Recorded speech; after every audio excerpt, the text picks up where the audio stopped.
Welcome! In this video we're discussing shooting with a bench plane instead of using a more dedicated specialized shooting plane like this one from Veritas, which is worth a pretty penny, and it's worth every cent of it. It's really invaluable in my work, but many of you would like to try and spare yourselves the investment, and the question arises, which is the best bench plane for shooting? And it's not a jack plane, a low angle jack plane. Okay, most people think they should use a low angle jack plane and it's kind of the main selling point, but in my experience, and I will demonstrate to you, it's not at all the best one. All right, and the same goes to any kind of low angle plane as well. And I know this is going to be a little bit controversial maybe, but this is my firm opinion based on years of experience of trying all my students' planes and of having all of this collection here. So I think I have some grounds for reasoning why I wouldn't use a low angle jack. So I want to show you also this kind of shooting board, which it's absolutely amazing. This one is a simplified version of the one proposed by my friend and student Davide Fortuna in the UK. He has come up with an amazing set of plans, both metric and imperial, on how to make this one with tips and instructions and everything, and we'll leave you a link down below to that as well, also to the planes we're going to be using today, because this is really worth making. And on our YouTube subscription, one of the earliest projects we're going to make is one of these, but going the whole hog and installing the low friction materials and everything. Davide had great ideas to contribute to the bench hook, the shooting board. So let's begin with low angle planes, which are usually sold as the greatest plane for shooting. As you can see, I don't even have a low angle jack. I prefer very much my high angle jack. This is a number 5 and I find it just lovely and amazing. This would be a number 4, but it's, as you can see, it's low angle. And if I come this way, you can see the manufacturer has even left this recess here, telling you almost like this is wonderful for gripping it this way and shooting. But when I come to shoot, I find a problem. I can see it works pretty well, but it's still, it takes a lot of force to carry on through the cut. And of course, the heavier the timber is, the more problematic this becomes. That's why a high angle plane, which is heavier always, because it's by construction, it has many more parts in it and it's heavier. So this makes, if I try and take the more or less the same thickness shaving, now I can feel I need to apply much less effort. That's why I prefer a heavy plane over a lighter plane, and that's why high angle planes work very well. Of course, when you're shooting end grain, you don't need a chip breaker, and that's why manufacturers are trying to sell you this plane as good for shooting. But in fact, the presence of a chip breaker in shooting, it doesn't hurt at all.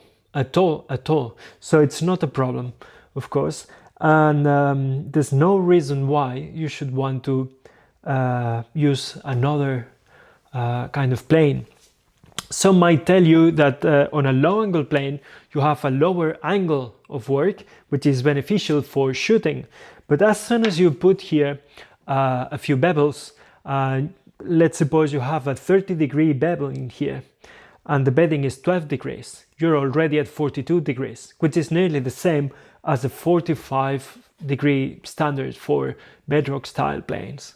And when you come to go to a shallower angle, then you'll realize your plane blade chips so quickly that it really doesn't bear thinking about. Even if you're using a very tough steel like PMB 11 by Veritas, eventually it just gets chipped and wears out when you try and work with a 20-degree bevel in there, you know. So really there's nearly no difference. The difference is the mass, and the mass gives you lots of momentum, lots of quantity of movement. And quantity of movement is this concept which is so interesting, and that is speed times mass. So when you increase the mass, you increase the force. It's the same thing as trying to stop a train or trying to stop a bike. A train will be much more difficult to stop just because it's heavier and it has more momentum. So that would be the idea behind that. And if we carry through this idea, we'll come to realize that the heavier the plane, the better it works, because it has more momentum. So if I take a number 7, it might look a little bit awkward to handle, but it really makes such an amazing shooting plane. It just feels deliciously effortless. And I know I've been struggling a lot with shooting with a non-dedicated plane, and I've you know, after years of experience, this would be my first choice, really. Of course, it feels a little bit, you know, bulky, but it's just fantastic for the work. It has so much mass that the wood can't stop it. So that's your trend here. And this is the plane I would use for shooting if you don't have a dedicated shooting plane. So let's discuss shooting boards now, because it's a big part, and I have quite a few details to show you that will improve your shooting. This is quite a specialized shooting board here. I have another one, slightly more simple, which is this one. And first of all, as you can see, we have this double fence method, which I picked up from David Charlesworth. And this is great for two reasons. One is, by construction, this might not be exactly 90 degrees. And you can just take up these out of squareness here, tapering this false fence. That's one of the many things this fence does for us. There are quite a few more. One is that it provides a zero clearance. And you'll see now in a minute. Let me put it here. So if I come to plane,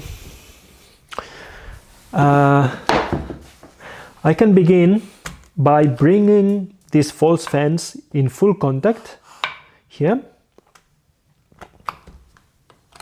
And then I will take one shaping, and you will see that this won't be repeated. If I try and take another shaping, you will see it just doesn't take it.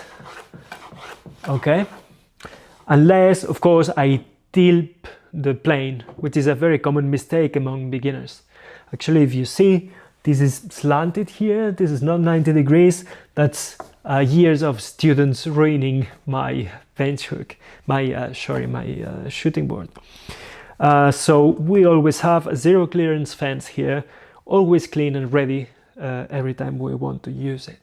Another feature I wanted to show you, I came to this fairly recently, thanks to Davide, who told me about his design for a slanted shooting board. And many other people have come to this conclusion. Of course, manufacturers know about skewing the blade to give you more of a shearing cut, not shearing cut, but a kind of a skew cut. So they know the effort you need to put into the plane for it to work. It's much less if you get this kind of skew action. So following this principle, of course, our number 5 here, that's a great, by the way, a great plane, number 5 by Dictum, with the HSS blade, which is amazingly tough. cryogenically treated, but it's a 90 degrees. Okay, so what we can do here is just to put this skew on the piece, on the shooting board. So what I find when I come here is that, let's try both at the same time. Let me give you a little bit more space. That's the other one. Okay, so we can try both of them with the same blade, the same plane, the same setting, and the same piece of wood. And what I find is that this takes so much less effort than this. It still works, the blade is fully sharpened, and it will last quite a long time shooting because it's very tough steel. But here it still is a little bit more difficult. Especially you will notice that when you work with thicker timber. You see, I've made my life easy, and I've taken this, which is effectively a drawer side, very thin. But really there's a difference, and it really pays off going through all the trouble to make this slanted shooting board. So in the YouTube Premium membership, we'll make one of these, because this is real value. I think you really want to see that one. You can also get those plans here from the links, but really that makes a difference, and I'm very happy to see how this works. So those are some ideas that you will find really beneficial, and I think we're all really aware of this kind of sensation that you have to do so much work and everything, you know, the plane falters through the cut, it stops, and your hands begin to hurt. All of that can be avoided with those three main tips that I have for you: increasing the mass, having this dedicated kind of double fence, and the skew cut.